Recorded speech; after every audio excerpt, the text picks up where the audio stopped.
All right, give it to me. The following contains offensive language and spoilers. Listener discretion is advised. Da-na-na-na, na-na-na-na-na. Mask of the Phantasm? No. That's not. I don't know what that was. I don't think it was Mask of the Phantasm. I don't know, man. I don't know. Come on, man. Yeah, I don't know about that one. Welcome back to the Comic Book Bullies. You believe me, host Leroy, aka Your Soul Is Mine, with my co-host. Yeah, this is Eli, aka Whipped Cream Wampa. There you go. That is definitely sexual. All right. Mm-hmm. So we're going to jump into it. Like I said, we got a brand new show, and Eli, rejoice. Sure, why not? Yeah, because I didn't force you to watch a bullshit ass show that I wasn't going to watch anyway. And we come on here and you didn't watch anyway. So we don't have to worry about that this week. Oh, so that's what you've been doing? You've been making me watch shit that you don't? Basically, that's what we've been doing like the last 3-4 episodes. Just like, hey, let Eli watch that shit. We'll figure it out. Me would have no interest in it until I talked to ChatGPT and they told me about the show and it was like, oh, maybe I shouldn't do that. I'm like, fuck you, ChatGPT. So yeah, that's why we can take Doombot. Doombot is cool. Matter of fact, shout out to the Doombot. All hail the Doombots. All hail the Doombot. Fuck ChatGPT. It's all about you, baby. Until you get absorbed by them also, but yeah. Resistance is futile. Resistance is futile, even for you, Doombot. Oh, Eli, my package came in. Did it? Your Superman DVD? Superman DVD. Oh. This is all fucked up. You know what? That's okay. That's okay. Is that a venticular cover, like a 3D cover? Yeah. You know what? Because this green screen or whatever the hell this is fucking up, that's okay. I got a backup plan, Eli. I'm always in contingency mode. No, not that. Biker mice. This does not shock people who think women are objects who must obey and be beaten. Again, you're going way to the extreme, bro. It's literally just a video game. Yeah, I should have took off the voice, whatever, like that. But point is, get that out of here. I don't know. At least you weren't watching porn at that. I should have deleted it. I don't know why I didn't do that at first, but that's an amateur move on my part. But that's okay. Point is, it's got this little 3D imaging where he turns like Superman, Clark Kent, depending on where you go. I'm gonna try it again. If I put on my shirt, I can do it. Put it over. Yeah. You're kind of the graphic. Yeah, your header with your name. Oh, there you go. You can see that. Yeah. There you go. Look at that. All right. Look at that. So you can hang that on the wall. No, I'm not gonna do that. The point is, the reason I did that because, like I said, it was on Amazon. Well, not Amazon. It was on some other site, but like $12. It was a 4K Blu-ray with that and the digital code. Plug it in, and that's it. Now, normally when I got this shit, normally it come with like the regular Blu-ray and DVD. No more 4K Blu-ray, digital code. That is it. Ask me if it has a audio commentary. Does it? No. Yeah. Do they still do bunch of other commentary? special features? When was the last time you heard an audio commentary? No, they do that. They do audio commentary. A lot of times you buy movies on iTunes, they have like you buy them anywhere else, they won't have them. iTunes will have them. Yeah, just check it sometime. So yeah. But this one didn't have it, which I was kind of like, oh man, that sucks. I want the one with audio commentary. See what he was talking about. But hey, is what it is. Got it $12. Got to download, and I got the digital code down to my phone. I'm good. I'm happy. That is my Thanksgiving present to myself, I guess. There you go. Yeah. Plus, you got to hang on to the physical, man. We're going to talk about another segment also where, they want to take this away from you. So, but we're going to talk all in the cloud. We're all living in the cloud. Exactly. But now we move on to the next part of the podcast. Okay, so the next part of the podcast we're going to talk about is we're going to say rest in peace, and I'm going to try to do the best I can because I've never said this guy's name out loud. Cary-Hiroyuki. I'm going to just say that. Okay. You know who that is. Oh, yeah. Yeah. Like a lot of stuff. A lot of stuff. I looked at IMDb, 144 movies in his lifetime. So like that. Let me see if I can find it. But nope, I'm gonna come back to that. That's when I come back. The guy, Shang Tsung, like I said, he's been in a bunch of stuff, but we all know him from Shang Tsung and Mortal Kombat. We all know him from that. Mm-hmm. Like I said, he was one of the great video game villains, like that. He was so evil and all stuff like that. Fun fact about that movie. Sonya Blade was originally supposed to be played by what's that girl's name? Damn it. I just knew it. I know who you're talking about, and I can't remember either. I know. It was just in my head. It was just in my head. Cameron Diaz. Oh yeah, that's right. You know how I remember that? Because in my head I was thinking some Latin chick. that's what I was thinking. But yeah, Cameron Diaz was cast as Sonya Blade at first, but I think during her training for the movie, she broke her wrist and she had to drop out of the movie. And I think when she healed, that's when she got in the mask, and that's when girl from Happy Madison, Billy Madison, one of those Adam Sandler movies, she got the role. But yeah, she was in fuck, what's it called? Not The Last Boy Scout. The Schwarzenegger. She was in The Last Boy Scout. No, not The Last Boy Scout. The last. Damn it, Eli. Samurai. I knew what it was. The Last Action Hero. I knew it was when you said it. Then it threw me off. Yeah. We're getting old, man. We can't remember shit. No, I just had it in my head. It was in my head, and when you said it, it threw me off. You're getting old, man. You're getting to my man. That's how it is, man. Anyway, The Last Action Hero. She was in it also. Why did I walk into the? Why did I walk into the bathroom? Right. You looking for your phone and you're holding your phone in your hand. That's when you know you're getting old. So, yeah. She was also in. I know she did last summer. Was she? Yeah, she was. I don't remember, man. I just remember Jennifer Love Hewitt and some of the Sarah Michelle Gellar. She played her in that too. So, yeah. So anyway, back to him. Shane Sung. Yeah. Okay, yeah. Here we are. We're trying to remember chicks we don't remember. Right, we wrote it. It's the 90s, man, 30 years ago. But yeah. All right. So point is, he was in that role, and then not only, like I said, he was so popular in that role that they brought him back for one of those video games, not the last video game, but I think the video game before then, Mortal Kombat 11, I think, or one of those, where they actually made Shang Tsung look like him and he voiced him and everything. So when you play Shang Tsung in the game, you're playing him, basically. So I thought that was a cool ass thing right there. Of course, it was DLC you had to pay extra for, but hey, such is life. That's the internet for you nowadays. So yeah. What else we got? Oh, but that wasn't the only video game character he played. Oh yeah. He also played Heihachi from Tekken. Really? Not as memorable, but I don't remember that, and I don't think I got that one. Have you ever seen the Tekken movie? That looked like a movie. It was a movie. Yeah. They made a Tekken movie. And he played in the movie, not the game? Yes, he played Heihachi. Oh, okay. I never saw that movie then. I think I saw it. It was bad. It was pretty terrible. Yeah. It was like bottom of the barrel type terrible like that. But like I said, guy been in 144 movies, been a lot of movies. Even if you haven't seen him in Mortal Kombat, you see him in a bunch of other stuff. But here's the thing, Eli. I saw him in a movie before I saw Mortal Kombat that actually, like, he stood out to me in that when I want to mention that movie because I never got a chance to talk about this movie on here. Okay. Big Trouble in Little China. Big Trouble in Little China? No, I'm sorry. Showdown in Little Tokyo. I'm sorry. I was like, I know he was not in. I know you were going to correct me on that one. Well, actually, no. Yes, he was in Showdown in Little Tokyo. I'm sorry. Two completely different movies. Nothing to do with each other. But yeah, he was in Showdown in Little Tokyo. And I'll be honest with you. Showdown in Little Tokyo sucked. I know you're gonna disagree with me, Eli, but that movie sucked. I'm sorry, it is. It's not that good. No, it is. It's no Big Trouble in Little China. There's no Big Trouble in China. But here's the thing, it was awesome. Also, it was both. Okay, it was both because it was as awesome and because it was so bad. It was awesome. Sometimes you get movies that cross that. Okay, for those that don't know, it's a Dolph Lundgren movie where he plays a samurai with a machine gun. Something, yeah. Yeah, Bushido or some shit like that. Too, man. Brandon Lee, I was just about to say, Brandon Lee is in the movie. I think this may have been his first movie. Maybe. It was that, like I said. So yeah, that was his first movie in there. I'll be honest with you, Eli. Brandon Lee was terrible in this movie. He cannot act. He had some of the worst lines in this movie. You remember that line? You have the right to be dead. Right before he killed a guy. No, I don't. Okay. I don't remember that movie barely. So you're. Okay, I've watched. It used to come on HBO all the time. I used to watch Showdown in Little Tokyo all the time for some reason because they wouldn't stop playing. I like this movie; it's fucking terrible. But every time it comes on TV, I gotta watch it. So yeah, I watch Showdown in Little Tokyo all the time.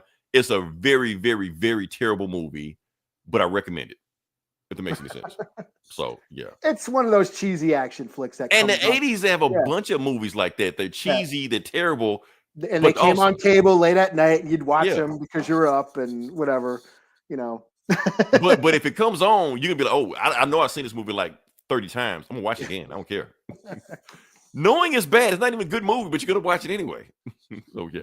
So recipes to Tagawa. Yeah, good journey to him. Good journey to him. Okay. Now we're gonna move on to another big news that dropped in our lap, Eli. And like I said, I've been sending you like 5 links about this thing. So maybe you clicked one of them. I don't know if you did. Probably didn't. Either way, I know you heard You about did send me a lot of stuff. I sent you a lot of stuff, but this one I kept sending you stuff about it.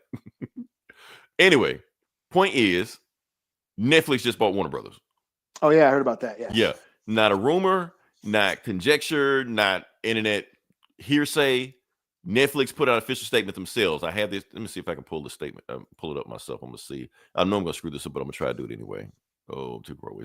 Yeah. So Netflix put out an official statement, basically saying that they own Netflix now and they are your new overlords, and you got to do whatever you say. So yeah, can I pull it up?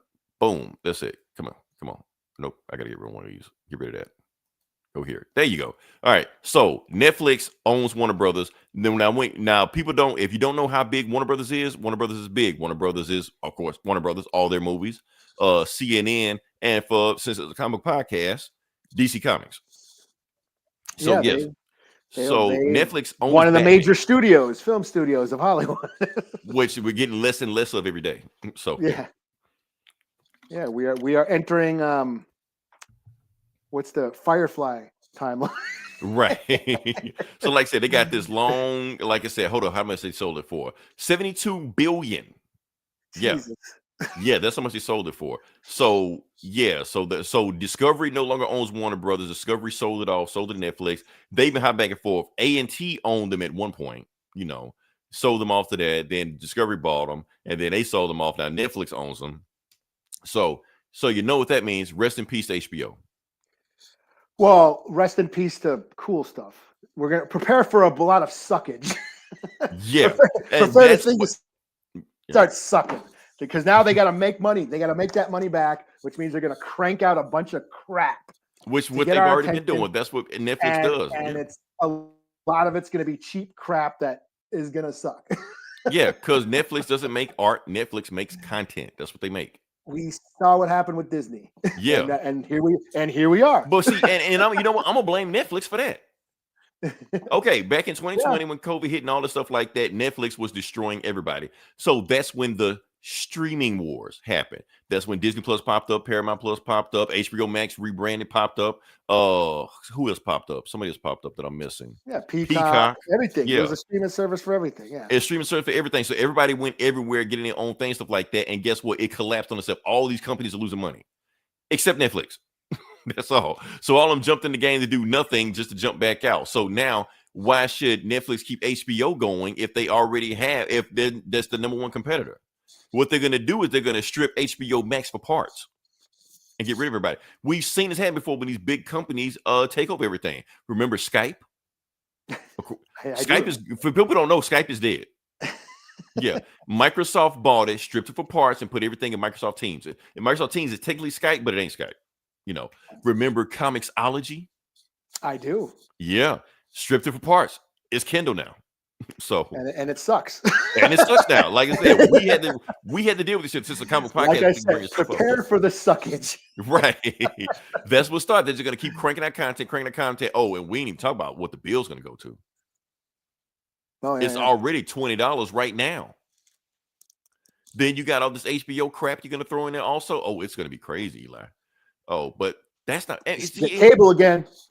Yeah, it's gonna be cable again. Yeah, you just gonna have a cable bill. We passed the cable bill, but yeah. So, and that's the thing. Like we worried about all this stuff going on. I feel like, and I'm glad you with me, Eli, on this because I feel like a lot of people. I feel like this news should be bigger than what it is. I feel like people should be more scared of what it is. I feel like I'm running around like I'm Sarah Connor, like I'm trying to tell everybody that the robot invasion is coming and Judgment Day is coming, and nobody's listening. Like, whatever. It's just another company about like, no, Netflix is entering the movie business. And Netflix already said they're trying to destroy the theater business.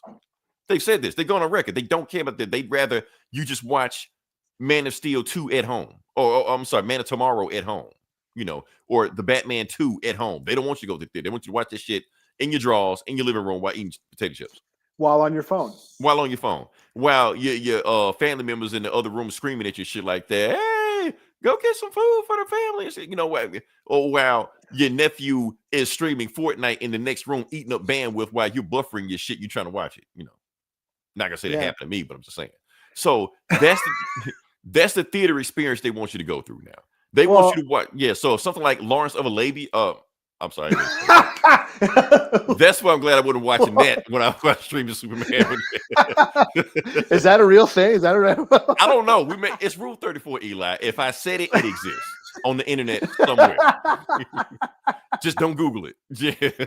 But anyway, I was trying to say Lawrence of Arabia. Sorry about that. Don't worry. We'll fix it in post. Oh man. Freudian slip. But anyway. Oh man. Point I'm trying to make. They want you to watch Lawrence. They want you to watch a classic movie on your phone. That's what I'm saying. That's what they want you to do. That's real cinema. Real cinema no longer exists anymore. So, yeah. Oh damn. Sorry. I'm saying I hope it don't exist, but I'm pretty sure it does exist somewhere. So I'm ugly, crying, laughing, right? Eli, please don't Google it. Please don't Google it, because if you catch a virus, I will not be here responsible.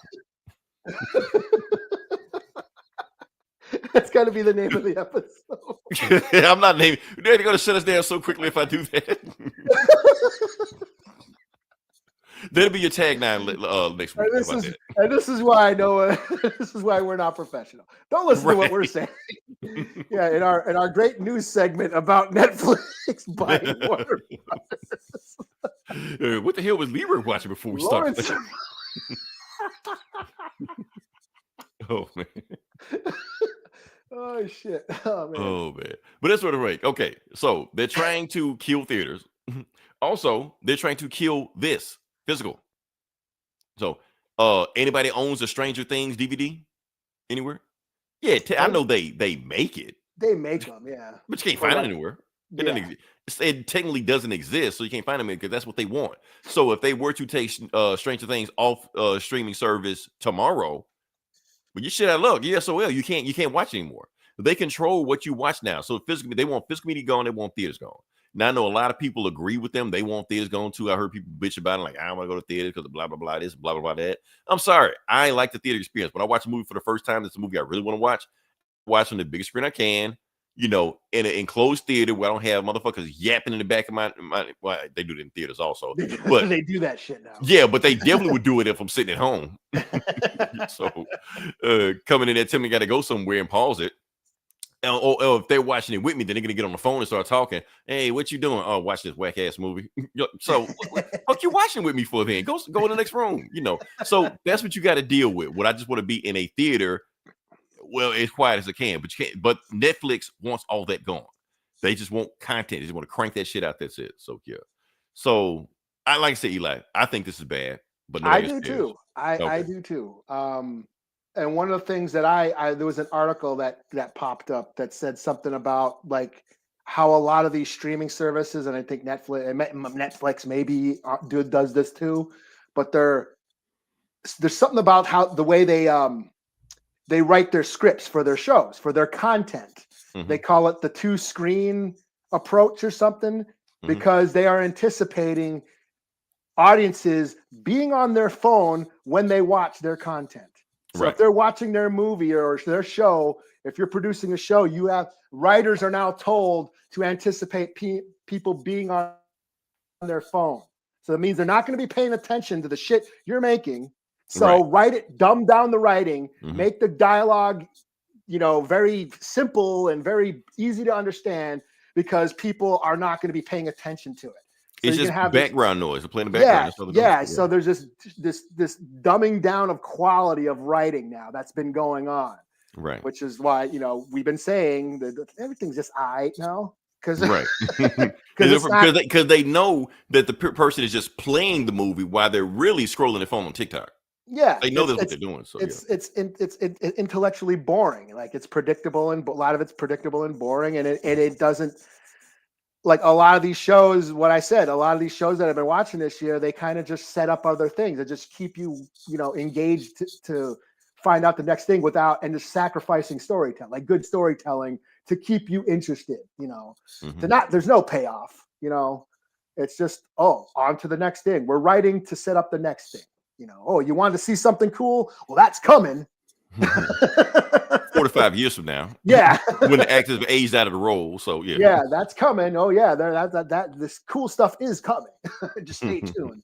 And we're just getting this like half-assed writing and half-assed shows and content. We're not getting film and, dare I say, cinema. Right. It's gone now. They don't want that anymore. Yeah. So that's my thing. Like a lot of it's dumb, watered down crap that a lot of it is just, they're trying to like milk properties. Let's have prequels and sequels and spinoffs and this and that. And I mean, they're already talking about doing Stranger Things spinoffs. Well, it's profitable, so of course they're gonna keep it going. Yeah, they gotta milk the teat. And that's why I didn't watch the It show. Like I read the It book, I saw the It movies. I really didn't need a prequel. I really wasn't interested. So when it came on, I'm like, and I don't really care. Or an alien TV show or anything like that. And all that did was drag shit out and expand stuff that I don't care about. Like, just give me aliens fucking people up. That's all I want. Turn it shit into that Men may in or may Black. not even be canon. If it's not canon, what's the point? So turn it into something else, and I don't care anymore. That's what I fear. That's my biggest gripe about this whole thing is dumbing down and quality. Like, now they own the DC universe. Mm-hmm.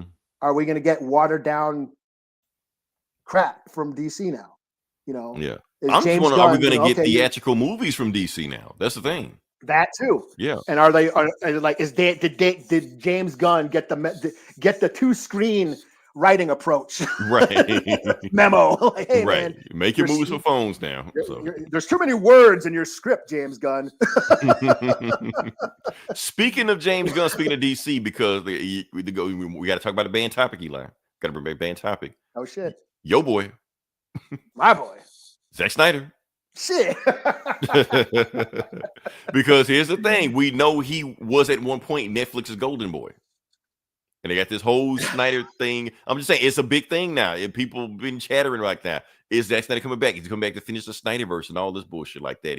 Is the golden child back? Is the prodigal son returns and all this shit like that? That's what the buzz and all the hearsay stuff like that. Here's the thing. Y'all don't want the Snyderverse, man. Y'all don't want that.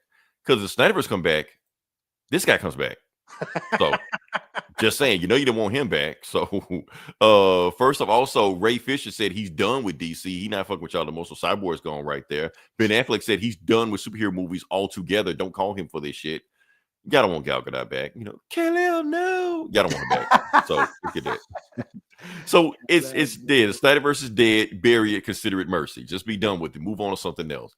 And plus, Zack Snyder is kind of on Netflix shit list anyway. Don't forget, he just lost them all kind of money on that Star Wars ripoff he made. And they canceled all 4 of his upcoming zombie movies. What was that shit? The Army of the Dead. That shit, all this shit canceled. And then they made a non-zombie one, like Army of the Thieves or something. Yeah, where it's the same people, even though they got killed off, they doing a heist or shit like that. Like, what are you doing? What's the point of that? Yeah. So even Zack Snyder isn't on good terms with Netflix right now. So I'm just saying it's over with. It's done.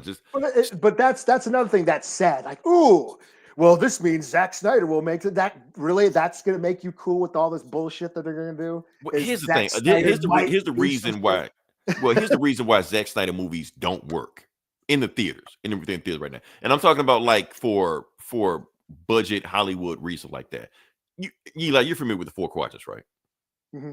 Okay, so the 4 quadrants. So, for those who don't know what the 4 quadrants is, you got to be male over 25, male under 25, women under 25, men under 25. They want to hit those 4 quadrants for every movie to come out there. That's why these Disney movies that come out there, they hit the 4 quadrants. You take your girlfriend, you take your kids and all the shit like that and make $1 billion. They expect you to do that shit. Does that happen with Snyder movies? No. Who watches Snyder movies? Only one demographic, men over 25. They're not bringing their girlfriends, not bringing their kids. They're going by themselves, and they bitch about it on Reddit and 4chan and all them weird-ass sites that we don't go to. That's where they go to, and that's why they make so much noise, because they're on the internet the most, because they don't have shit else to do.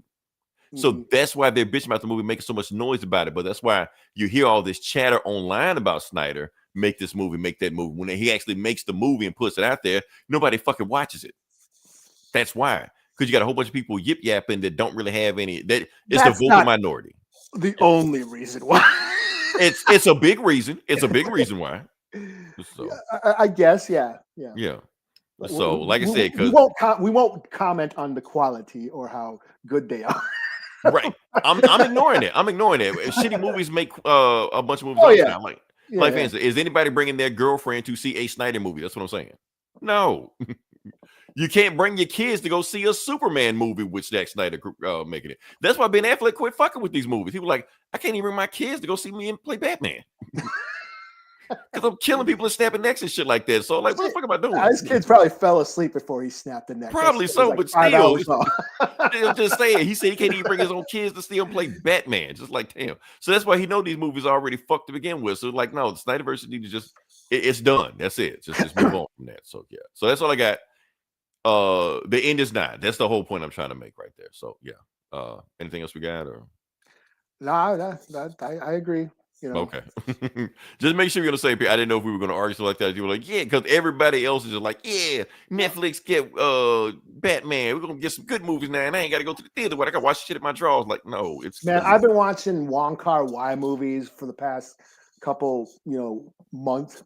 Oh, so you're in your bliss bubble. I'm watching like I'm going back to like movies that are actually good that I like and enjoy.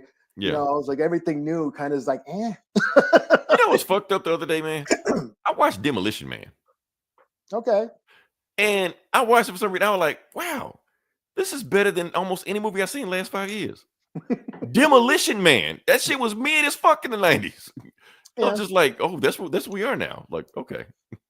So anyway, let's go Bitch in the Clouds. And shit. I'm watching all these like weird, all these weird Hong Kong flicks that don't with like no dialogue, like long scenes with no dialogue, but it's just a mood thing. And like, wow, that shit you can't make that shit now. Like, what's this about? This movie's boring. I don't know. Like I said, Eli, I blame TikTok. I blame all social, YouTube, all that shit. It's just YouTube, but TikTok specifically because that shit destroys attention spans. It really does. So yeah, everybody want microwave attention. You got 3 seconds to catch my attention, or I'm moving on to something else, or I completely tuned you out and forgot you even there. So people in real life saying unsubscribe, shut the fuck up. So, all right, can we move to the next part of the podcast? Sure. That's actually what I wanted to talk about the whole time. I don't know what we're talking about the other bullshit, but yeah. We're in the video game section. Right. Eli and I played a game. When does that ever happen? Very rarely when both of us have played, not together. He played on his thing, I played it on my thing, and that's it right there. Let me see if I can. Wait, you played on Xbox, right? Yes and no. I'm gonna get to that. Okay. I was like, yeah, could we play it? We could. Oh yeah, we could. Yeah. Okay, I did. Well, okay, I played it on Game Pass. Yeah, so did I. Yeah, I played game, but I played it on this computer we're recording on right now. Okay. The Mac. Oh, you're being all Mac. Yeah, so I did cloud streaming. Okay. Yeah, because I like that. So I just plugged up a DualShock controller, cloud streaming. It's like I'm telling y'all, that's the best thing in gaming right now that nobody's paying attention to. Okay, we're playing. Hold up, let me back this up. Okay, so we're gonna talk. Get the fuck out of here. I don't know why I keep going this thing. Sorry. And what was I talking about? All right. So the best deal in game right now, even though it's expensive as fuck right now, is that damn what we talking about? That Game Pass. Yeah, expensive as fuck. But the thing about the Game Pass is that, like I said, you can play it on, like I said, I'm playing this on my MacBook right now. Well, Mac Mini. And I did control this and just playing over the internet. Like I said, it was good streaming, no problem with it. It was good stuff, and that's it.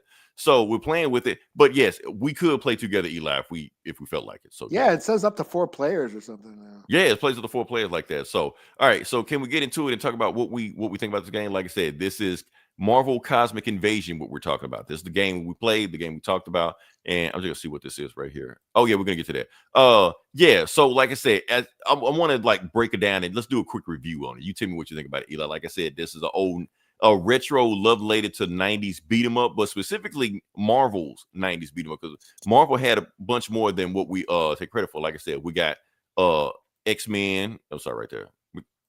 We're gonna come back to that. I don't know why I did that. Yeah, Marvel's Capcom. Matter of fact, it's so close to Marvel's Capcom. I don't know why they're not getting sued. Like some of these animations, the move list and everything like that, it's almost the exact same. So like, what the hell are y'all doing? I thought for sure Marvel would like put a cease and desist on there, or like Capcom put a cease and desist, but they just kept it going and that's it. So yeah, what else we got here? Like I said, X-Men right there. That level is in the game. Mm-hmm. That boss fight is in the game, like when you're following Master Mode, stuff like that. Like they didn't change anything.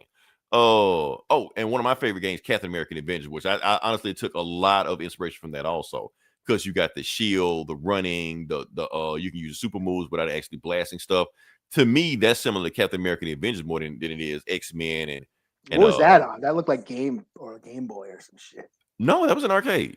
Oh, was it? Okay. Yeah. It was shitty graphics. It was arcade. That's why nobody remembers it. But yeah. But if you look past the visuals, the aesthetics, it was a great game. Sometimes you gotta look at the beauty on the inside, Eli. That's what I've been saying. You know me. I love these retro style games, especially these beat 'em ups, these side scroller beat 'em ups. Mm-hmm. I've been playing them a lot lately, like last few years. They've been making a comeback, and I've been digging on them.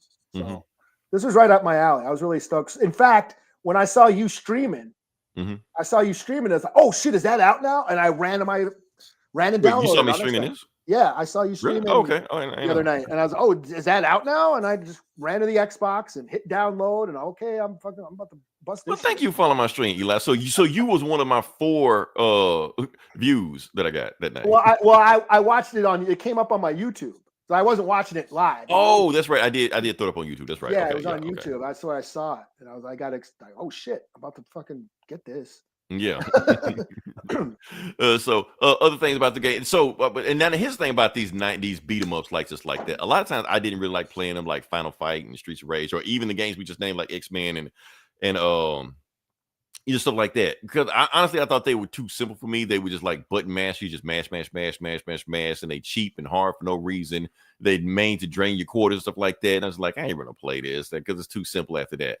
But here's the thing: I feel like this game actually got some meat to the gameplay on it. It's not like like it is simple. Like if you just want to just mash shit and just be done when you can, but it does have some meat on the bones with the gameplay. Now, keep in mind, to me, it's not Marvel vs. Capcom, because Marvel vs. Capcom, like I said, people are still finding stuff about those games on the game like that. They don't have like dash cancels and wave cancels and FDCs and all that bullshit like that. Like it's complex enough where you got some meat on the bone, but it's no shit where it's overwhelming for people. Like the speed isn't like super fast. Like you play those Marvel's Capcom games, you gotta know what the fuck you're doing. We'll play those games. This pretty much, I feel like it's made for almost any level of experience for gameplay. You can find any character you want. You can play with them. It's fine. Everybody feels different. You got She-Hulk, who's a big bruiser. You got Spider-Man, who's fast and moving around a place like that. Nova kind of does everything. So it's pretty much whatever your play style is, and I like that. Everybody feels different. Like even Wolverine and Black Panther, which normally they kind of feel similar in a lot of games they're in together. Even they feel different in this game. Yeah, everyone's got distinct moves. Yeah, that's what I like about it. Everybody got their own personality. She-Hulk, I like her because when she talks, she actually breaks the fourth wall. Like when she fighting the bad guys, she's like, "Oh yeah, I remember your first appearance. You sucked in," shit like that. I thought that was pretty funny. We should do that. So, yeah, and the synergy between, because you can like, it's a tag game. You can tag, even playing by yourself, you can tag your other player in the game. And y'all got moves y'all can join together, stuff like that. And I thought, okay, that's pretty damn cool, man. So cool. So, like I said, this is the for me a really top tier game that people really need to jump on. People love that Ninja Turtles game. The same people that made the Ninja Turtles game made this game. Yeah, Shredder's Revenge. The same people. Yeah, which I loved, and a lot of people love that game. A lot of people still own that game. Yeah, that's a fun game, and the same people did this, which is cool. Yeah. But yeah, no, I've been playing these beat 'em ups, these retro beat 'em ups for a few years now. It started with that's how I spent my summer of COVID, was playing Streets of Rage 4. It kind of started for me. It started there. Like, okay, these like retro style side scrollers are making a comeback. Whether it's beat 'em ups or like the Metroid, the Castlevania style side scrolling games they're kind of making a comeback. And Ghosts and Goblins, they've been remaking a bunch or redoing a bunch of those old games. And And yeah, so I was really excited when I heard about this, and so yeah, I downloaded it. Been playing it all weekend. I have not beaten it yet. I ain't gonna say it's a long game. I don't know how far I am in it, but I got this. And I think I'm at Clintar right now. No, Clintar. No, I'm past. I'm at the Cree. I haven't beaten the was it Annihilus? Or one of the Annihilus. That's the last guy, but yeah. No, it ain't Annihilus then. It's like an Annihilus. But I can't. Ronin? No. No, it's not Ronin. He's green. He looks like an Annihilus enemy. Okay. But it's you have to escape. What the fuck was it? You go in and then you got to escape, and there's a lot of aerial enemies in that level. And I have not beaten. I think 3 or 4 times now, and I still haven't beaten that level yet. So that's where I'm stuck at. And my biggest gripe is that there's no continues. That's very frustrating. And you got to start from the beginning of that. Now you do know that the game wants you to play certain characters on the level. Yeah, and so yeah. So I mean, it has a lot of characters. It has a lot of variety. Mm-hmm. But yeah, you do have to get to know these characters, and some levels are meant for other characters, which like this level they want you to play Spider-Man because which I'm not a fan of. I kind of like I have like my favorite characters that I like to play, and that's what I like to play through. And when you get to a level where I can't really get to certain enemies, mm-hmm. That's a little frustrating to me. I get what they're trying to do. They want you to like sample everybody, mm-hmm. Which is fine. But for me, replaying it might limit my replayability. I mean, because the biggest gripe I have is that there's no continues on the campaign. Mm-hmm. You can save, but you still, if you die, you go back to the beginning of the level. You go back again, which is like those old school arcade games. And so when you're at a boss fight and you die, you got to go play the whole level back to the beginning. Yep. Yeah, and that's really frustrating and a lot of time consuming. And me as I'm not the biggest gamer. I only have maybe an hour or 2 of gaming, that I have, and I want it to be fun. So if the game's starting to piss me off, then it lacks fun. And you know what they say, Eli, get good. Well, if I had time to sit on my ass all day and get good, I would. And watch Zack Snyder movies and have no girlfriend. Right. Yeah, I would. That sounds awesome. But there's saves on the arcade version, or on the arcade. There's like a couple of continues, mm-hmm. but there's no saves. You know what I'm saying? So you can. Mm-hmm. There's 2 different the 2 different modes. Campaigns you can save. But the arcade, you get like limited lives and a couple of continues, but you can't save. So that's going to diminish my replaying factor, because I'm still playing Shredder's Revenge. I still play Streets of Rage 4, mm-hmm. but there's a bunch of games like that G.I. Joe game. Not only did it keep crashing, but I got stuck on the last level. And so fuck it. I had play. Same thing with the retro realms with the Halloween and the Evil Dead. Very fun. No continues. Mm-hmm. After a while, I said, fuck it. Now those games are just sitting there. I like how I saw online somebody say, yeah, I love this game, man. My favorite character is Billy Ray Cyrus. Like, who the fuck is Billy Ray Cyrus? Like, oh, Beta Ray Bill. Like, what the fuck you talking about, Soki? It's weird when you get people that don't know this stuff like us, jump into this stuff. So yeah, that's weird. But there's like Beta Ray Bill he's a little slow. Mm-hmm. Venom is a little slow. Mm-hmm. And it's supposed to be like, the big bruises. Every game. But they're powerful. Like that, I settled into Spider-Man and Rocket, but mm-hmm. now that I'm on that level, there's a lot of aerial enemies that I'm having trouble with. Yeah. Even with Rocket. Rocket is pretty good at the aerial attacks, but you have to really aim. That's another gripe I have is some of the moves you really got to be precise with aiming, especially their special moves. Well, that's what I'm saying. Like they want you to use certain people on certain levels. Yeah, like you have to really aim your special moves. Where like most beat 'em ups, you just press your special moves, and pretty much everybody on screen gets decimated. Yeah. But there's times where like, oh damn, I just wasted a special move and I didn't hit anybody. Right. And that can get frustrating. Yeah. But it is fun. I mean, yeah, I haven't played with everybody yet. Jean Grey is fun. She's cool. I played with her. Kind of like another one of those glass cannon characters, you know. Yeah. She's super strong, but I don't think she got like a lot of health or anything like that. But she got like a full screen grab. She just grabbed halfway across screen. So yeah. And I was whooping ass with Cosmic Ghost Rider. Yeah. Until I found his, I was like, damn, this motherfucker's OP as fuck. But nope, I found his flaw, his special move. He just jumps on his motorcycle and rides across the screen once and takes out anybody in the way, and that's kind of it. That's kind of weak. Yeah. And if they're not in your line, in your parallel, in your lane, you don't hit them and shit. Oh, you got to line them up. That's all. Yeah, you got to line them up. Yeah. So that's my thing. I mean, it's fun, but it is challenging and a little frustrating. So that's the only thing that's keeping this for me being like totally awesome. And I don't know if once I beat it, because I'm stuck on a level right now. Like, will I play this? Yeah. Huh? Which level you say you were stuck on the game?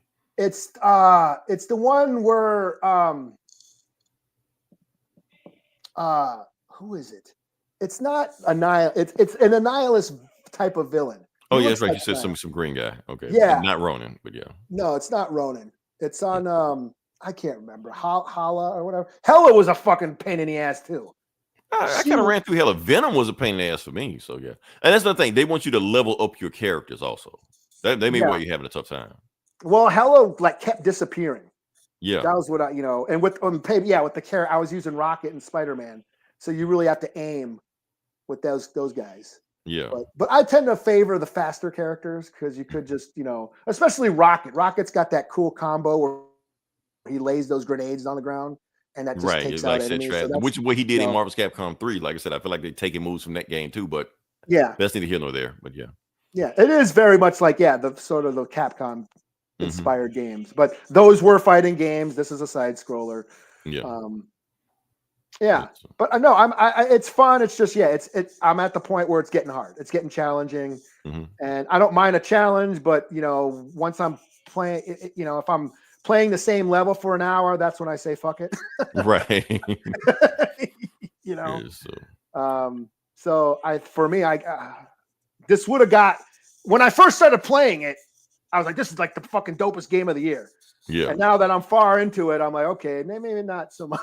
Well, that's the thing. You hate it because of the challenge. I'm loving it because of the challenge. I'm like, oh, it's finally getting tough. Okay, give me something to fight. I thought I was gonna like mash and just not think about anything I wanted to. When I got to like that Venom level, and I realized, oh, I got to know what the fuck I'm doing on this game. Then it made me concentrate. So yeah, well, that's the thing. Is like some of the patterns you can recognize, and like I said, I don't mind the challenge. But when I keep dying and right, and that's where it's like it's forcing you to play with other characters. Yeah. And like I said, I tend to settle on my favorites, because if you're just making, if you even on Streets of Rage, they all have different moves and have different styles, but you can kick ass with everybody. Right. Yeah, they all have the ability to beat everybody. It's just in this game, some some folks can fly, and they give them just an float up in the air and take out their enemy, take out those flying enemies, because those enemies, especially with Spider-Man, his swing kick is a little bit of a pain in the ass for me. Yeah, especially it's kind of hard. They just move out the way when they think you're coming and stuff. Yeah. But overall, it's fun. I mean, I probably would have a lot of fun if we did play. I mean, I always had fun playing, multiple players with these side scrolls. Like when during the summer we went to a retro arcade, and me and my brother beat the X-Men game. The old school X-Men game. An old school X-Men game, and he was Wolverine, and I was Nightcrawler, and we went through the whole game. It was unlimited plays. That was a cool thing. It was like fucking. That's how you do it. Like, okay.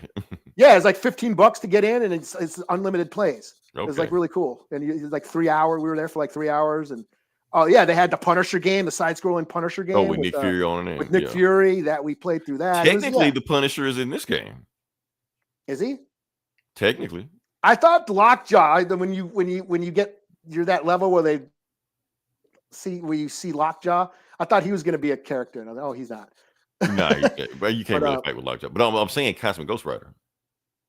Yeah. His chain whip. Yeah. That thing's he's so OP.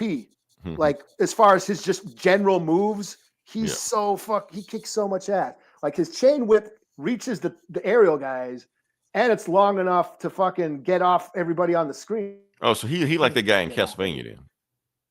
Yeah, he's pretty dope. It's just his finish, his special move kind of sucks. Where he just jumps on his motorcycle and runs across the screen once. All right. Oh, his is hell. Yeah, I had a hard time with Hella. But I got after I got past Venom, she wasn't that bad. But yeah. Now, can I get to my lore dive? Okay, yeah. Okay, like I said, there's a few Easter eggs that I want to talk about in that sports with Lady Hellbender, that Lady Hellbender level. If you don't know Lady Hellbender in, She-Hulk was right. She was in Totally Awesome Hulk #1. Yeah, if anybody remembers that comic. So yeah, that's she debated. But she had a whole bunch of monsters shit like that. Like one we saw was like Jeff the Land Shark. Yeah. And giant size man thing. You gotta say the whole thing. You can't say man thing by itself. That's the whole thing. Oh, also another Easter. Yeah, exactly. And also this Easter egg that made me freak out when I saw oh shit, I ain't seen this in a while. So this Easter egg with these animals tied up there. If you don't know who this is, I'm gonna start from right to left. So that's Lionheart, Surf Streak, and Hip Hop, the kangaroo. If you're wondering, yes, Hip Hop is the black one. So yeah. So who are these guys? From Australia. This is brute force. Yeah. So what the fuck is brute force? Okay, so let's explain brute force for a second. Okay, so Eli, back in the 80s, I'm pretty sure you may remember this. There was this comic that was kind of, you may have heard of called Teenage Mutant Ninja Turtles. Oh yeah. Yeah, okay. So super popular. Small little book. Yeah, small little book like that. But it got notoriety. It got so big that there was a lot of ripoffs that started popping up. For instance, like Street Sharks, Biker Mice from Mars.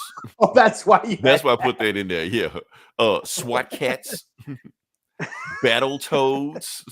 I go down to Bucky O'Hare. I can keep listing a whole bunch. They redid that game recently. Bucky O'Hare?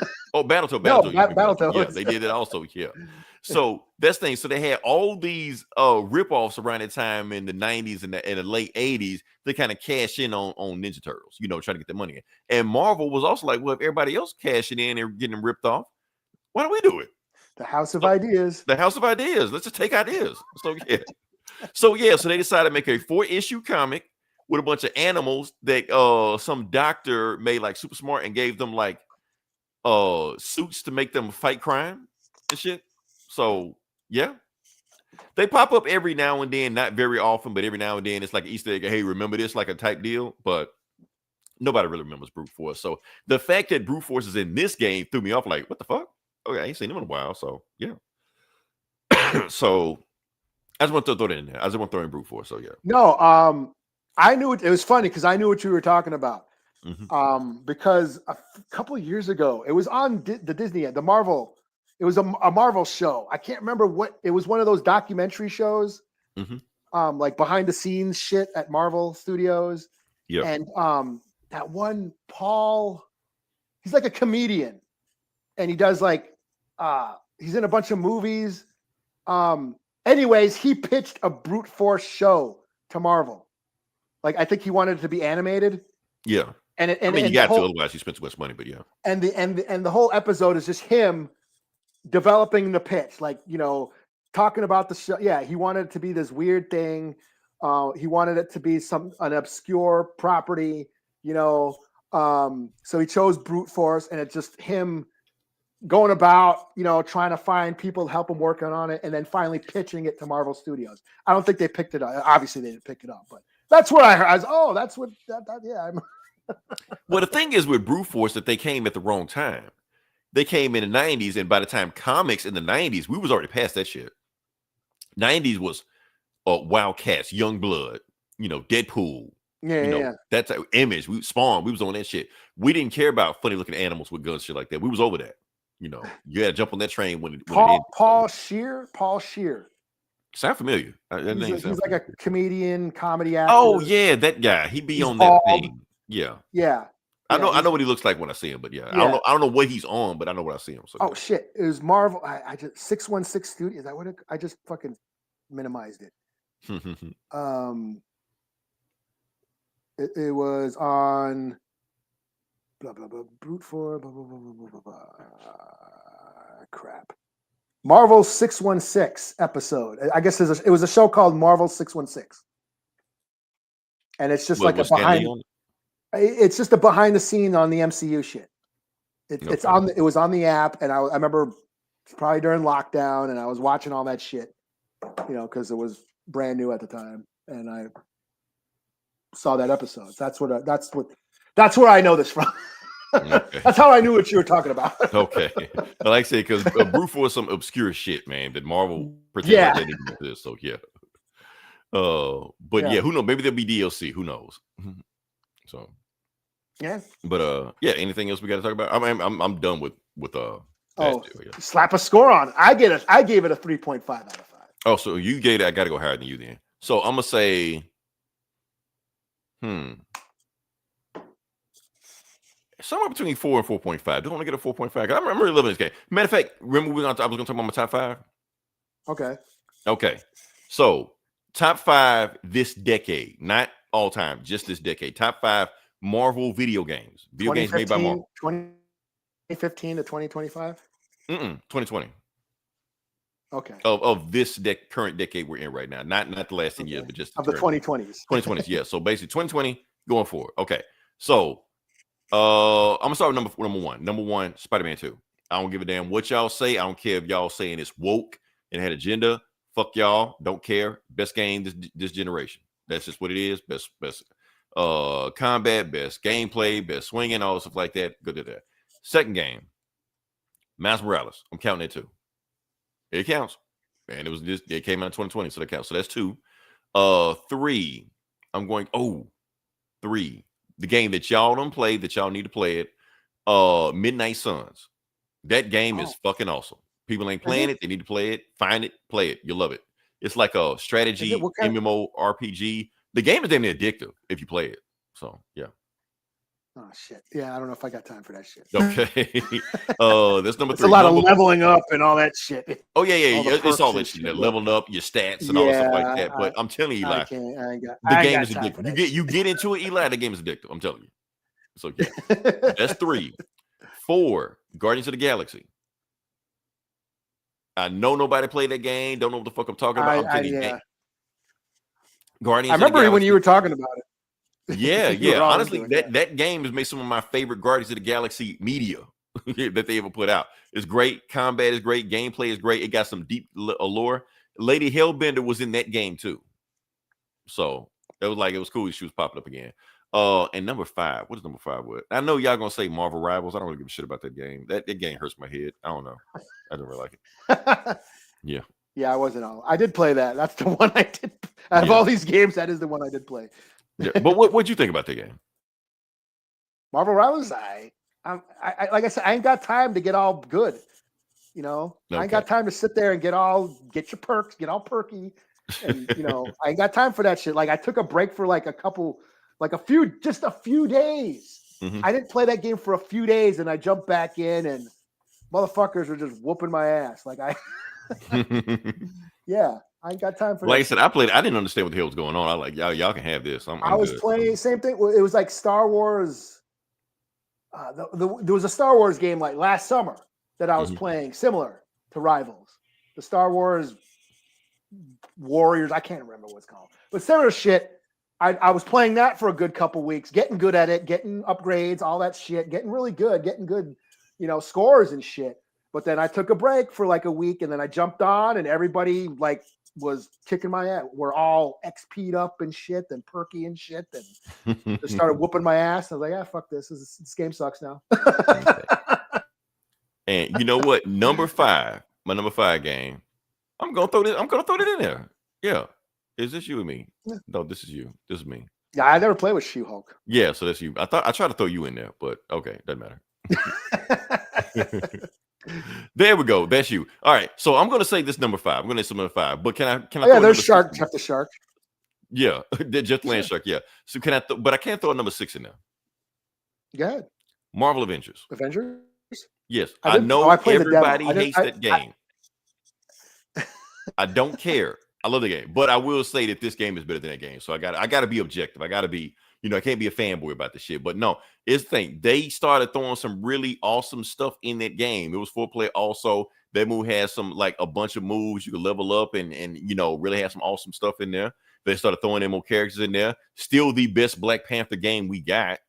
So when people look at the footage and you show the footage, people are like, oh, what game is that? That's the game that y'all hated. Yeah, I should have played the shit. So yeah. So I'm gonna say that's number 6. I'm not gonna go any deep into that, but this it was number 5, but I'm gonna put this game as number 5 in there. Is there a wild card I should throw in there, or that's pretty much it? Or no, go ahead, keep going, man. No, that's is there another Marvel game? That's all I can think of. If there's maybe I think of it later on, but that's all I can think of right Marvel versus Capcom, something. This generation. So yeah. Okay. They made one game this generation, but it was ass. That Marvel's Capcom Infinite. Ass. Was that? Okay. Yeah. I would do not recommend. So yeah. Did that come out during the 2020s? Yeah. Is that the only other game? I mean, what other games came out? I mean, like I said, if there's anything else, that's all I can think of right now. So, well, that gets the last spot then. I want to be listed because I don't know if I played Infinite, but I have played Marvel versus Capcom a whole Infinite lot. Was terrible. Infinite killed the franchise, if that makes any sense. So yeah, yeah, nobody played that shit after that. So yeah, all right. But if you saw, like back to the gaming footage, if you saw like Rocket has that, you chain his combos up. He leaves those fucking grenades, those landmines, and yeah, that's how it was in Marvel Capcom 3. Cool. Like you plant those traps and shit like that. So yeah, so they taking a lot of gameplay Marvel Capcom 3. I don't know if Capcom's gonna step in. And his special is really good. And then his when his charge attack, like Iron Man. Iron Man's charge attack is like that too, where you charge his attack and get that big giant beam. Which is exactly from Marvel's Capcom. And Rocket does that, pulls out that big, giant, huge fucking gun. And I should have got a footage of that. I didn't get footage of that. All right. So, like I said, I think we talked enough on what game is good again? Marvel Cosmic Invasion. I recommend it. Y'all play it. Game Pass. Play it. And like I said, if you got Game it's free Pass, on Game Pass. Yeah. And like I said, you don't have to play it on the Xbox. Y'all try to play Game Pass or other things. If you got a computer with 8 gigs of RAM, try it there. Fire Stick, try it there. MacBook, try it there. You can play Game Pass on anything nowadays. So, yeah. So, all right. That move on to his part podcast. Sure. Okay, like I said, this is Comic Book Bullies. We're talking about comic books. We're going to jump into it. Elon, let you go first because you got more books than I do. So, yeah. Well, since we're on Marvel, we're on Marvel, I'll talk about Hulk Smash Everything #1. I don't have my tablet here, so my tablet's over there. Son of a bitch. So I'll just I'll just wing this shit. Let me see. Did I grab my notes? I got some notes here. Okay. Hulk Smash Everything #1. This is just a Elseworld, or just it's not in current canon because there's Infernal Hulk and right, because whatever shit Jonathan Hickman's doing, where Hulk is a fucking teaches Tai Chi or whatever the fuck he's doing. Right. He's like a fucking monk, some kind of Shaolin monk or some shit. The Iron Fist. I'm not reading that either. So yeah, Hulk Smashed Everything. This is just a one-off story. Starts out with Doctor Strange. He gets attacked, Sanctum Sanctorum, by Hulk. Hulk busts through, attacking and shit. And Wong's like, "Hey man, they start fighting him and Wong. They're like using magic, and they end up teleporting him. Get rid of this. So they throw him through a portal. And then Doctor Strange, I got to figure out what's happening. So he goes to the astral plane to figure out why is the Hulk on a rampage? Why is he trying to smash everything? Shit. He figures out that the leader has put him up to it. The leader is using the Hulk. So the leader mind control him? he's something. So no, well, this is what he did. The leader is after something. He needs he's after something, but he needs this to get that. In order to get that, he needs to get this. And in order to get the key, he needs a weapon. So what's the strongest weapon? The Hulk. He's going to use the Hulk as a weapon. So what he does is he like disguises himself as Doctor Strange and goes and fucks with Hulk and gets Hulk pissed off. So the Hulk starts chasing what he thinks is Doctor Strange, but it's the leader, dressed up as Doctor Strange. And then the leader runs to the sanctum and then disappears. And then the Hulk just smashes through the sanctum and starts kicking Doctor Strange ass. While that's going on, that was like a diversion. The leader goes into the sanctum and steals, I don't know, some magic fucking thing. Something that opens up portal. The portal, the toilet of enchantment. It's magic shit. Whatever the fuck. I hate magic stories. Hate this magic shit. But anyway, he portals open something that opens up portals to anywhere he wants to go. So he opens up the portal to Doctor Doom's vault, because inside Doctor Doom's vault is another magical fucking toilet or whatever that he needs. He needs to steal some shit. So he goes into the Doctor Doom's vault. Meanwhile, while he's in there, the Hulk portals into Doctor Strange or Doctor Doom's vault, because that's where Doctor Doom and Wong threw Hulk through the portal at the beginning of the comic. Oh, wow.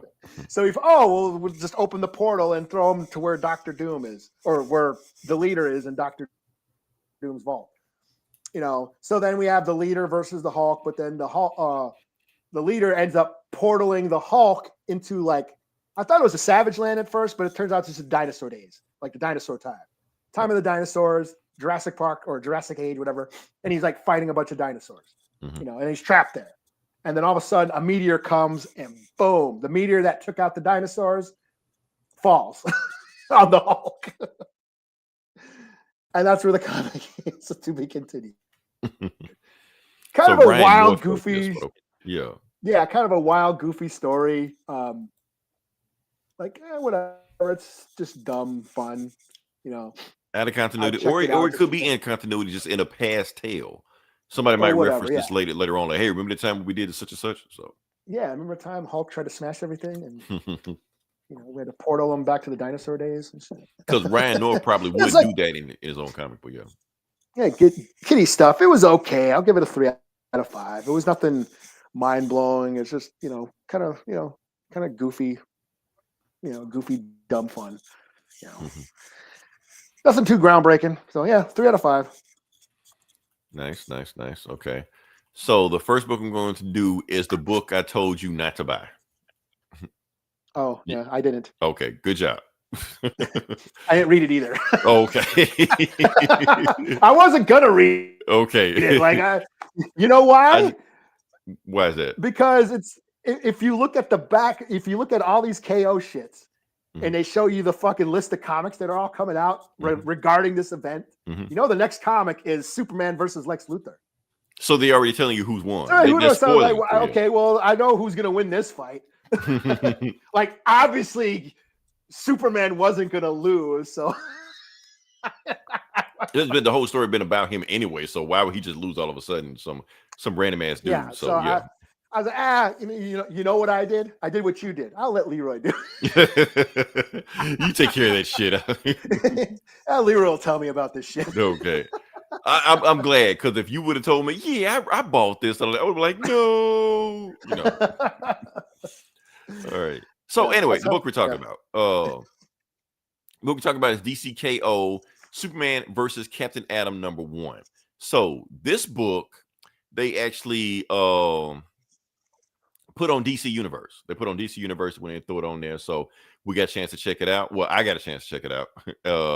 And I guess this is where the fight, because the fights are not taking place in the actual comic they're in. They're taking place outside of these comics. So, yeah, I guess. So yeah, that's what's going on. So like I said, Captain Atom, Superman had fought a bunch of times before. Captain Atom, for the most part, is a jobber in the DC universe. Anytime he ever fights, he kind of just usually just gets his ass beat by everybody, Even though he's supposed to be like the most powerful motherfucker on the planet, Dr. Manhattan is based off him, but DC don't care. So now they're fighting. So let's see what happens. Boom. Let's go to it. So the book starts off with, I'm gonna see if I can't believe this. Maybe I did know that. I just don't remember. It's a thing. Yeah, you're like a Peacemaker. Oh, look at it. Being in the 9 panel, like Watchmen. Oh, shit. Like Is the whole comic like that? Ah, symbolism. Oh, shit. Oh, what they do, they give you the origin of Captain Atom, just doing it real quick. He's a dude that got an experiment. You seen Watchmen. It's the same shit. Yeah. Oh, and also he's a god. Because basically what Captain Atom is saying is that he's never really, really, really cut loose before. Like it's if he wanted to. And I'm sitting on a toilet. Okay. Yeah. Yeah. So, and then, so him and Superman are arguing about what happened in the DC comic last issue, because basically what happened is that Captain Atom took out Supergirl. Like Supergirl was trying to help Superman, but he took out because he wanted to get to the next round. He was like, "No, we got to take this out." He was like, "Look, me and you are going to have a conversation about helping my cousin when it's all said and done." He's like, "Sir, yes, sir." And then move on from that. So, yeah. All right. So then Captain Atom and now they about to go to round 2, and they about to see where round 2 is, and he realized he is going to, bam, Superman is his next fight. He's like, "Ah, shit." He like, fight Superman. And Superman like, "Look, Captain Atom, we don't have to do this. If we put our minds together, we can find out what the Heart of Apocalypse really wants. We can beat him. We don't have to fight each other." He was like, "Man, see, there you go talking this shit, man. Shut the fuck up, Superman." And he just starts knocking his ass out. He like, "Look, we have to fight. There is no other way to stop this shit." So he like, and this time we're playing for keeps. I know we fought a bunch of times before, Superman, but this time I'm gonna fight your ass for real. So he was like, and Superman's like, "Okay, well, I'm gonna stop that and shit." So Superman's still not taking him seriously. He's like, "Nah, if y'all want to really fight," and he throws his ass down and shit like that.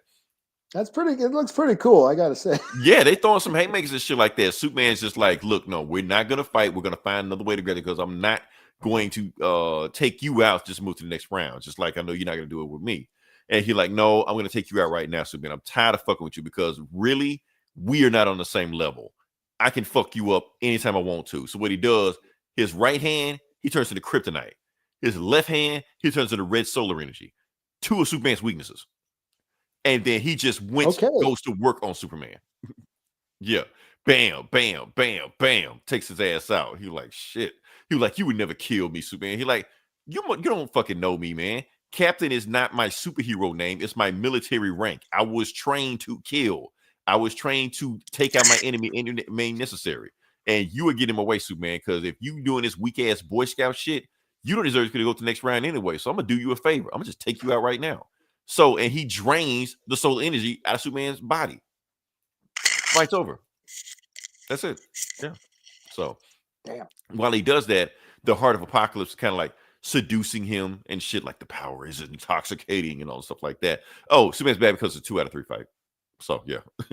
And then, yeah. So Superman's just like, "Okay, Adam, remember that conversation we was going to have about you or what you did to my cousin?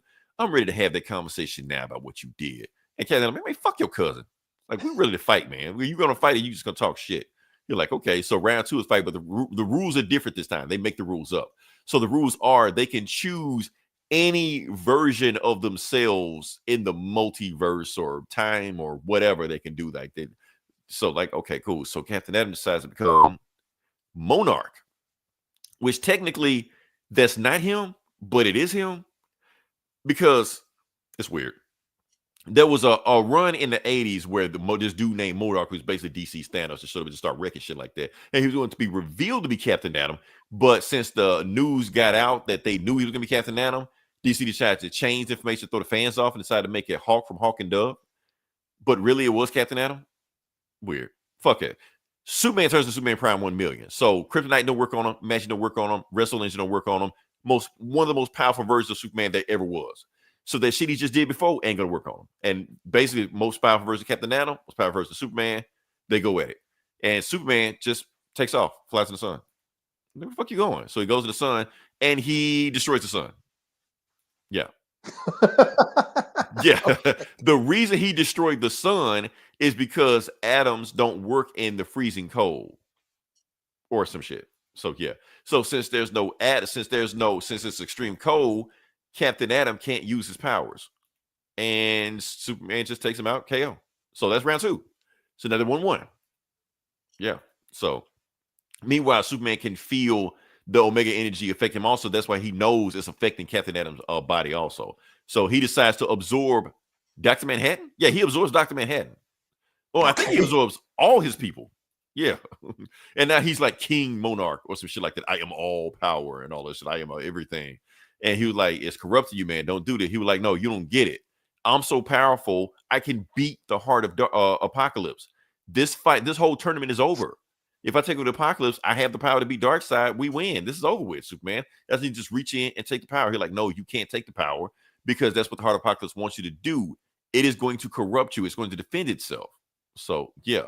So, bam, he's reaching for it and it knocks him out. And then Superman tries to stop him, but King Monarch is so fucking powerful, it don't even fucking matter. So, he's actually throwing reality at Superman to fight him. And Superman's getting ready to punch him, and he holds up his own baby picture to stop him from fighting him. Yeah, so he can't punch his own baby picture. He was like, nah, Superman, get the fuck out of here. So he throws the same nuclear bomb that turned him into Captain Atom. He throws it at Superman. And he's like, bam, that's it. He's like, okay, fight's over. Done. I win. Okay, take this round. Well, why I'm still here? You know. Oh, and that's when Superman, since he threw the nuclear bomb that turned him into Captain Atom at Superman, it turned Superman into Captain Atom. So now he's Superman, Captain Atom, Dr. Manhattan, all this bullshit like that. And he decides to do the same shit to Monarch that he did to him and drains his powers. Fight's over. So Superman wins. That's it. Yeah. Well, there you go. Yeah. Oh, and Captain Atom actually explodes because Superman actually like rips open his suit. So he explodes, and we don't even know what happened to Captain Atom after that. He might be dead. Doesn't fucking matter. Doesn't matter. Victory, you know. And yeah, so he goes to the next round, and then Superman can feel the heart of Apocalypse seducing him with power. And he knew that what happened to Captain Atom. It was taking him over. So yeah. And what do we got here? Yeah, Booster Gold took the shit out of him. Oh, and he throws him through. Yeah. Okay. Yeah. I guess. Yeah, that's going on right now. Next fight, Wonder Woman versus Lobo. So that sounds pretty cool. Yeah. So overall, this fight was good. Like, okay, I've always been saying this shit that if Captain Atom really cut loose, he could beat Superman. And that first round when they first went at it, he took him out very easily. So I want to hear that shit about Superman can take Captain Atom. Nah, he took him out very easily. Like there was no problem with Superman until they started. Okay, we got to explain this. Does Batman have plot armor? Yes. Superman also has plot armor.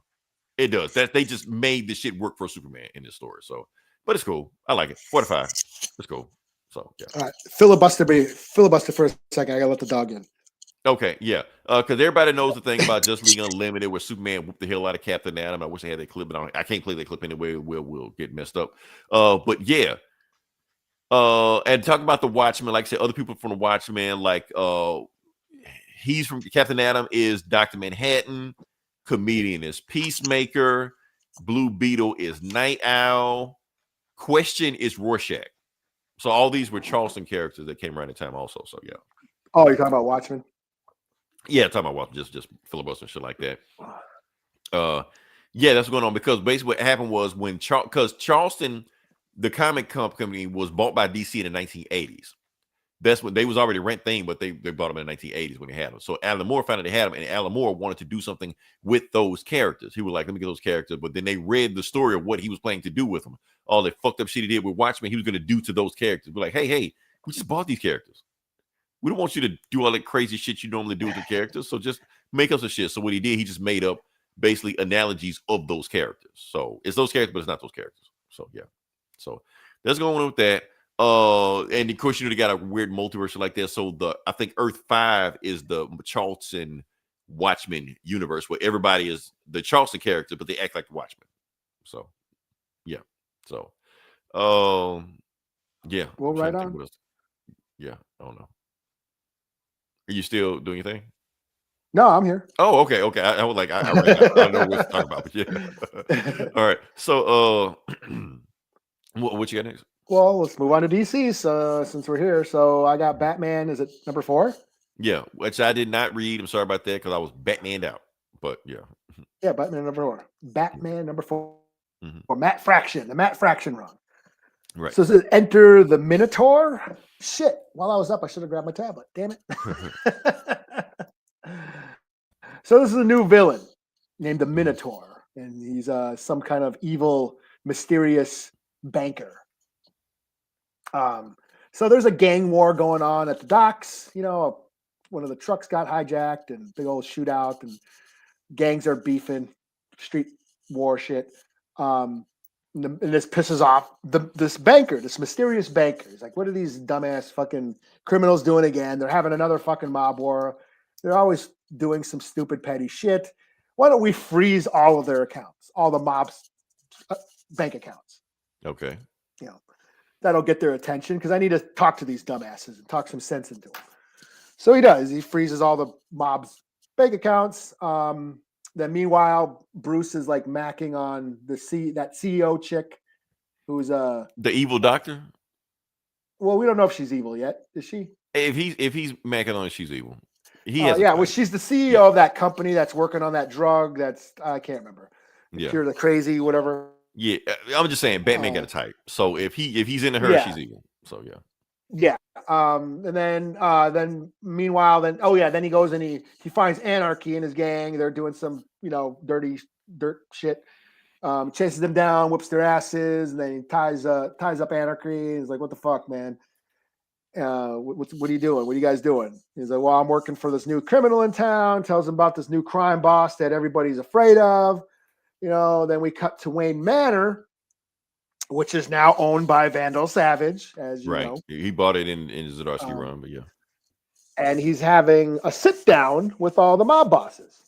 There's a meeting, big mob boss meeting. And the Minotaur is there. And he's like telling them, hey, I'm the one who froze all your bank accounts. Yeah, Penguin's a part of that, the whole crime sit down and shit.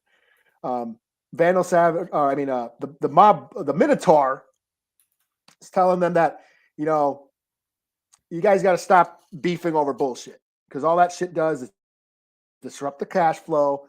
Doing all this petty mob war shit, just bad for business. And I calculated everything.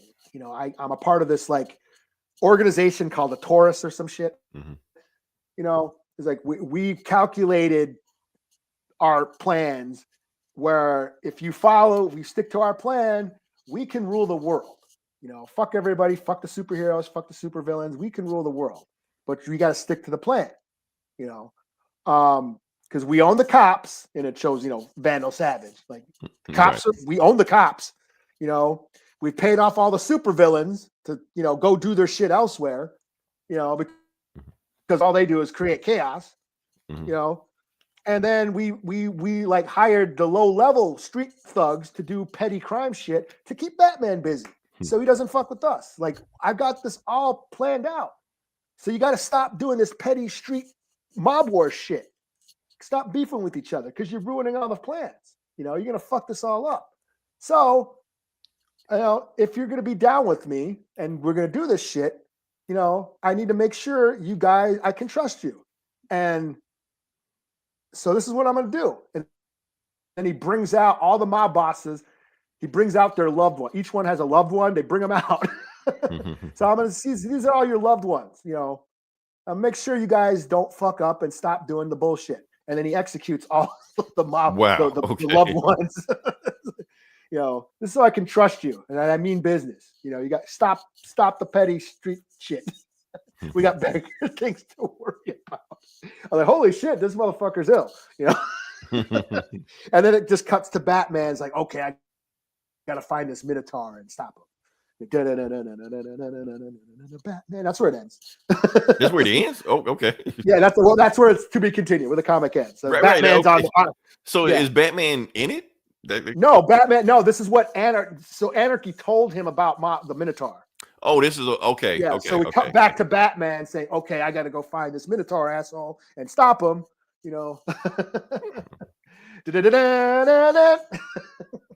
That's great. You know what? I hope. I really, really hope this is not the Joker in disguise. Because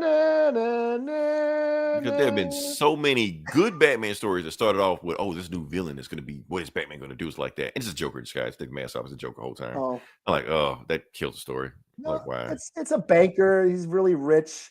This isn't the absolute verse where, the universe where Joker's a billionaire. But this is actually a rich guy, part of some, billionaire band of assholes who are running the world or whatever. So let's see, we're the current times. Rich people are evil fuckers. I trust Matt Fraction to not have him be the Joker. If it was any other writer, I'd be like, oh shit, we're in trouble.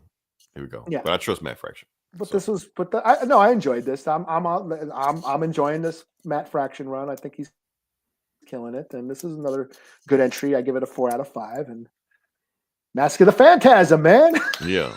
Oh, and good news that they pushed back that Jeff Lowe, Jim Lee shit. Oh, did they? Yeah, because Jim Lee can't draw the shit fast enough. So yeah. Yeah, man. Come on, man. That's like the best Batman theme ever. It is, but I feel like you're humming it wrong. I don't know, man. How does it go then?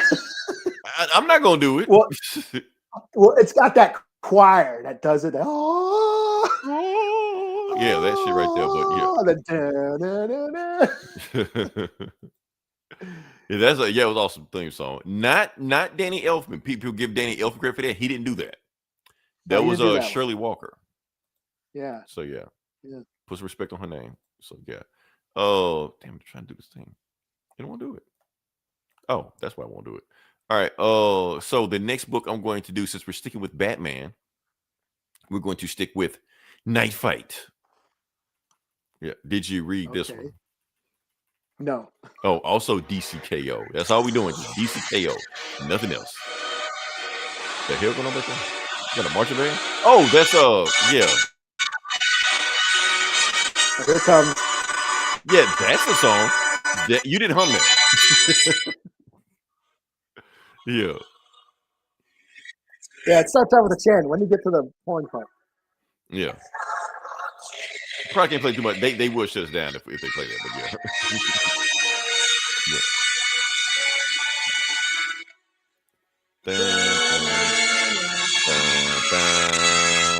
yeah. I'm not in key. I have to hum over it so it won't shut us down for that. So yeah. Yeah, so yeah. You didn't hum that. I was just saying.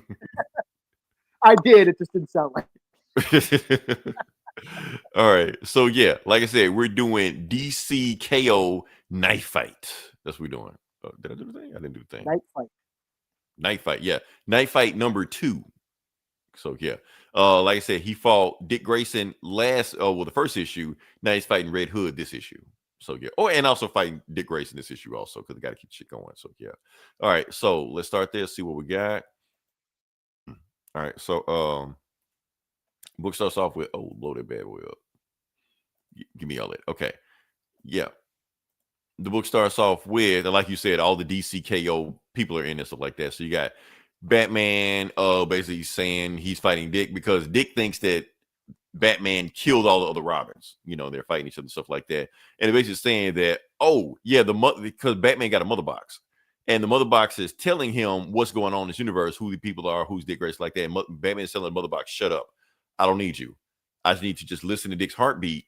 And I know everything I need to know. And he listens to his heartbeat. He like, I know. So Batman don't know where he is, but he know where he isn't, if that makes any sense. He knows that ain't Dick Grayson. He knows there's some made up world that the Heart of Apocalypse made up and is doing this to fuck with him. So he thought he was out of the KO thing. He smack dab in it, even though he's out of the tournament. It's just the heart won't let him go, until the tournament is over with. So Batman pulls out whatever this weapon is. I don't know what this weapon is, but he just pulls it out his ass, I guess, out of his utility belt, whatever, Oh, well, because he got a mother box. So he made a mother box teleport the shit to him or something like that. The Bat ball breaker or something. Or some shit. Yeah, I don't know what the fuck it is, but he just pulled it out of nowhere. So yeah. And then Dick Grayson sends all of his all 20 of his Robins at Batman at the same time. He like, I know this world ain't real. I know Joker killed me. I know I'm dead somewhere. I know the heart is fucking with me right now. But I also know you're not Dick Grayson. And I know these aren't Robins. And I know for a fact that the Robins that I train would kick these Robins' ass. You're like, oh, really? Robins, fly. Yeah, that's what Dick Grayson said. And so, yeah, so we got Batman. So he sends all 20 of these Robins at Batman. He was like, this shit too easy. He's fucking these dudes up. They basically like weekend warriors and shit like that. Batman don't even use that whatever weapon he used on it. He just kicked the shit out of something like that. He was like, did you actually train them, Dick? Or what the fuck was this? And he was like, okay, everybody stand down. I got him. So now it's Dick Grayson versus Bruce Wayne fighting at it. They going at it. And you remember, this is an older, more experienced Dick Grayson. He actually wipes the floor with Bruce Wayne. Yeah. Because like I said, he was already more athletic. He was already, close to his fighting style. Anyway, he like kicks his ass out easy. He was like, damn, okay, Dick, you got me in this. And he was just like, okay, stop. It's okay. I get it. I killed the Robins. I didn't deal with it because I was scared of, I didn't want to deal with like my parents. That's what I do. I have trauma. He was like, it's okay, Bruce. It's okay. You come on up. We can go to the house and we'll work all this out. He was like, thank you. Thank you, Dick, for being something I could never be. And what's that? Trusting. And then smack the shit out of him. And then the other Robin's like, wait, is he cheating? He can't do that, can he? Like, they're supposed to be like a tournament. And that's what Batman's telling him. Yeah, that's your problem, Dick. You're too trusting. You always believe the best in people. That's why you and Clark always got along so well. I don't fuck with anybody. I don't trust anybody. I'm the fucking Batman. So, and I'm going to do what I told Clark to do and finish the job. So he gets ready, like he's about to stab with that bat, whatever the fuck the thing, but he can do it. That's when he gets teleported to another thing or another arena or some shit like that. And this time the arena looks like Frank Miller drew it, but Frank Miller didn't draw it. So he's in a straight jacket and when I Red Hood is Batman. It's Jay Style, but he's Batman. Sitting over him. And they very much look like Sin City or Frank Miller-ish, And he was just like, look, I know what you're saying. So what's going on right now? But what you about to tell me, Batman? Bruce, that you were trapped in dark dimension. You had Superman powers. You were buffed and carried a big axe. You had a Green Lantern ring. What is it this time, Bruce? He's like, no, it's the Heart of Apocalypse. It wants me to believe all this. Oh, it's the Heart of Apocalypse. That bullshit again. I'm so sick of this multiverse bullshit you always hit me with. Because I know none of that shit makes any fucking sense because I know what you really are. You are not Batman. You are Clayface. And that's what Jason looks like when he's older. So yeah. So he thinks he's Clayface. He's like, okay. And he gets out of he's like, I don't have time for this shit. He's like, oh, you want to do this again, Clayface? Let's go. So they start fighting, going at it. And Jason started getting the best of Batman, also start whooping his ass. But just like Dick had a weakness, Jason has a weakness also. He's so focused on what's in front of him, he don't pay attention to his surroundings. And that's how Batman is able to get the best of him and actually flips him into the cell that he was in and locks the door on him. And he runs out of there because he thinks he's in Arkham. So he runs to the top. And tell me that's not Frank Miller Sin City. That is definitely Frank Miller Sin City right there. Oh, yeah. Totally. Yeah. So he goes to the top and he gets there and he tries to listen to the side of the city, but it don't sound like Gotham City because there's no sound out here. Like, okay, something ain't right. And that's when Jason just walks behind him. He was like, I was trying to tell you that, man. There's nobody here. We evacuated Gotham 20 years ago. Why? Because of Joker. And we have a giant dome over the city, stop and make sure that nobody gets in. So there's nobody here in the city. My job as Batman is to make sure nobody gets in. That's all I've been doing for the last 20 years. You're like, you've been here for 20 years? Yeah, 20 years. Fucking with Joker. Yeah. That's how I know you're not Batman, because Batman died fighting the Joker. And you just here just to fuck with me. You know. He was like, oh, see the Heart of Apocalypse fuck with me again. He was like, no, we're not fucking with you. I know what you are. You're Clayface and you're not Batman. I am Batman. He was like, okay, if you want to play like that, you want to think I'm Clayface? Fine. I'm Clayface. So Batman mentally turns himself into Clayface to fight Jason.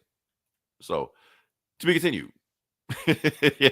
Okay. Kind of like what was that? Nightmare on Elm Dream Warriors. Oh yeah. Yeah. See, Batman knows he's in a dream. Or the Matrix. Though the Matrix, like he knows he's in a dream, so why don't he just start fucking with it? Like that's what you there think is no spoon. Yeah. That's what Batman is doing. So yeah. No shit. So crazy shit. Like I said, just like all this DC KO shit, it's just them fighting each other. It don't fucking matter. We know Batman is gonna win, but I want to know how he's gonna win. That's the thing. So yeah. But he's Clayface, so obviously gonna win that. So yeah. He probably turned the Joker and just beat him with a crowbar or some shit, but yeah. Yeah. What you got next? We'll slap a score. Strong 4 out of 5. Strong 4 out of 5. But yeah. Especially with the Sin City Frank Miller shit. So yeah. Yeah. All right, I have G.I. Joe number 15. Is this my book of the week? This might be my book of the week. Okay. The Energon universe, G.I. Joe and Transformers, and now Mask are all existent in the same shared universe. Nice.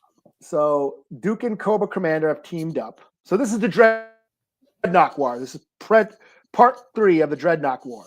You know, Cobra Commander got captured by the Dreadnoughts, got ambushed because he fucked them over earlier on in the series. And then Duke went to go investigate an Energon reading, showed up at the same place that Cobra was, and he's caught in the middle. So now Duke and Cobra Commander have now teamed up and are on the run from the Dreadnoughts, who have chased them, you know, to some rural cabin, you know, out in the middle of nowhere.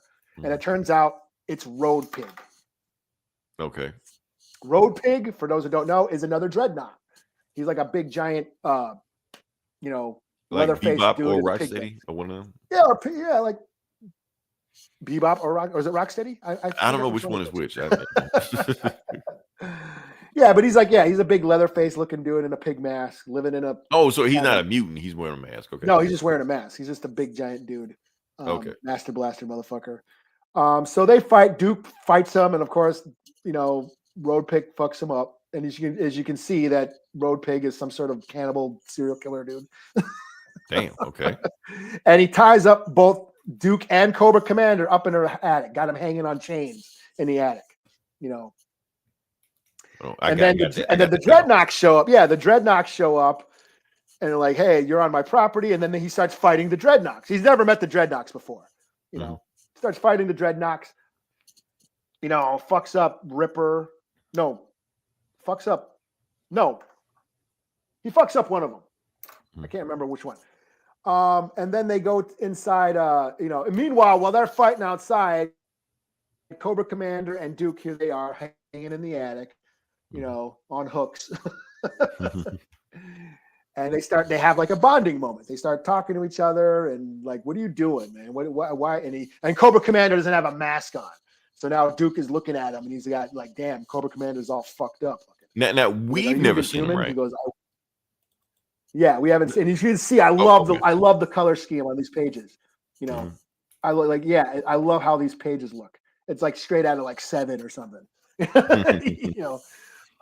Or some Frank Miller shit. Yeah, speaking of Frank Miller. You're right. You know, we can't see Cobra Commander's face fully, but we can tell he's like fucked up looking. Right. Or like some kind of snake person or something. Yeah. Yeah, he's then they always like hinting he's like a snake person or something. Yeah, from Cobra La. Yeah. He's like, are you human? He's like, I wish I wasn't, but you know. So he's like, what are you doing? You know, he's like, you know, I'm chasing after the Energon. You're using them as weapons, but we're using them to fight these robots. And he's like, yeah, you guys are being stupid because these robots, you know, they're the future. You know, so they kind of talk about what's happening. You know, they have a conversation about what's going on. You know, it talks about the robots and that they're using the Energon for weapons. And, you know, so while, the Dreadnoughts stop fight. They find in, hey, you know what? You're a cool good dude. You know, if you give us those guys, we're after one of those motherfuckers. We're after Cobra Commander. You got him in your house. You know, we'll pay you, man. You know, you seem like a good dude. You can join our crew. And the Road Pig's like, sure, why not? He's part of the crew now. So now Road Pig is a Dreadnought. You know, like he was back in the day. You know, so they go in and they find, you know, there's Cobra and Cobra Commander and Duke all hanging up in the fucking attic and shit. And is it Buzzer or whatever? He goes up to goes right up to Cobra Commander and fucking goes, damn, you are one ugly mother. And then Cobra Commander like bites his neck. Oh damn. Okay. Roadkill? No, Buzzer, the chainsaw Buzzer, okay. guy.